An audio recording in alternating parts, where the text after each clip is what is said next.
This is why chicken and rice is the most iconic street cart meal in all of New York City.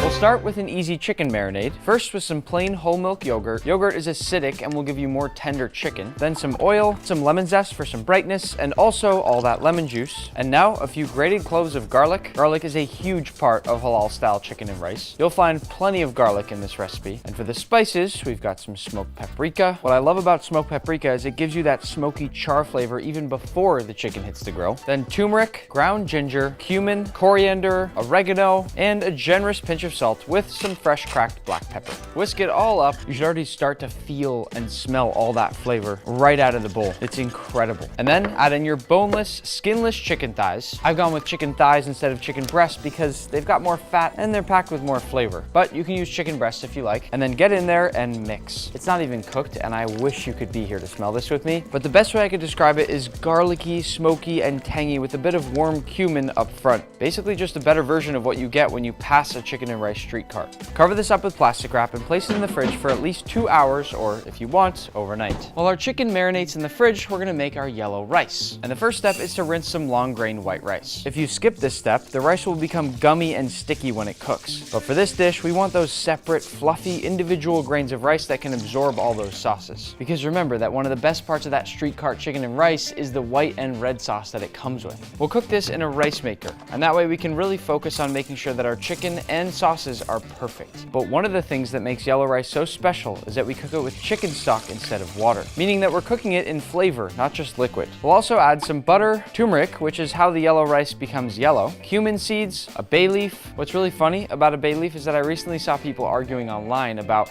what a bay leaf actually does in cooking, but nobody really figured out how to explain what that something really is. Then I'm gonna put a tiny sprinkle of garlic powder just to keep that garlicky note consistent throughout the whole recipe, and we'll finish with some salt. And now into our rice maker we go. I can't even begin to describe how much better this is than plain white rice. It's time to cook. Our chicken's marinating, our yellow rice is cooking, so let's make the sauces. First, the white sauce. It must be tangy, garlicky, a little sweet, and a tiny bit herby. And the best part, it only takes a few seconds to make. We combine mayonnaise, yogurt, some lemon juice, and a healthy splash of vinegar, then some minced garlic, dried dill, dried tarragon, a little sugar, and some salt and pepper. Notice how this sauce has a little bit of everything in it. You've got sweet, you've got sour, you've got creamy, you've got umami, you've got a little bit of everything. Simply put, it has something for everybody. Before putting it in our squeeze bottle, I'll check the consistency, and since it's a little too thick, I'll add a tiny sprinkle of water, and our white sauce is ready. Now, let's make the red sauce. Here, we're using chile de árbol. These have a dry and smoky heat with a little bit of a nutty and acidic bite. I'm gonna add these to a bowl and cover them with warm water to soak them and wake them up.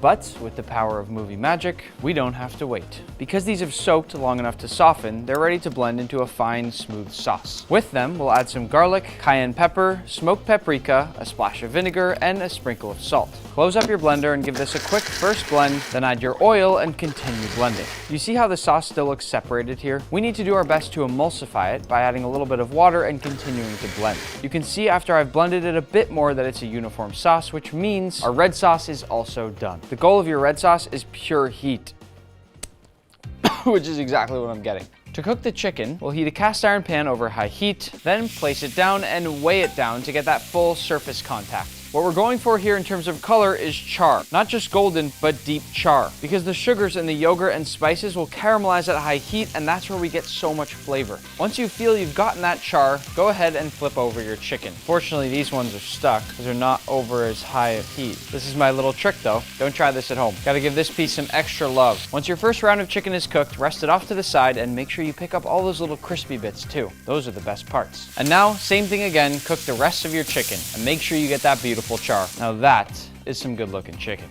Wow. Just a few quick final steps before plating. First, toasting our pita, which I'm gonna do in a dry pan, and then shredding up our lettuce. This should be more than enough, but I'm just gonna fluff it up a little bit and then toss it into a quick ice bath so it can get ultra cold and crispy. This is a step that you don't have to do, but I've had street cart chicken and rice bowls that have been ruined because the lettuce was too soggy, and this prevents that. And then my tomatoes, those will just get cut up into nice even chunks, some bigger, some smaller. And if you want, you can remove the gooey insides, but since we're about to eat this right away and it's not really gonna make anything soggy, I don't don't mind it in here. I should probably flip my pita here. I've just got that going over low heat though, so I can focus on everything else here. Quick sprinkle of salt onto the tomatoes to wake them up. Let's see if I can time this perfectly before my rice timer goes off. I'll chop my amazing, beautifully charred chicken into nice bite-sized cubes. Remember, usually this meal is something on the go, so you don't want to be fighting a piece of chicken when you go to eat this.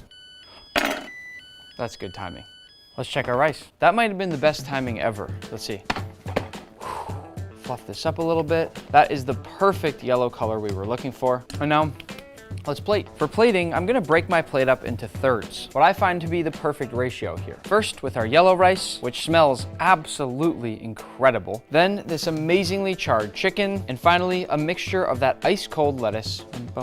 This looks really good. With a couple pieces of tomato mixed in. And now I need to make some space because this is the most important part and things are gonna get messy. Get a little practice first and then we go. There's our white sauce and there's our red sauce.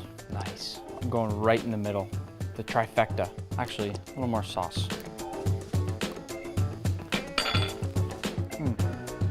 Usually I leave the plate so you can keep looking at it, but I'm taking this one to go. You're coming too.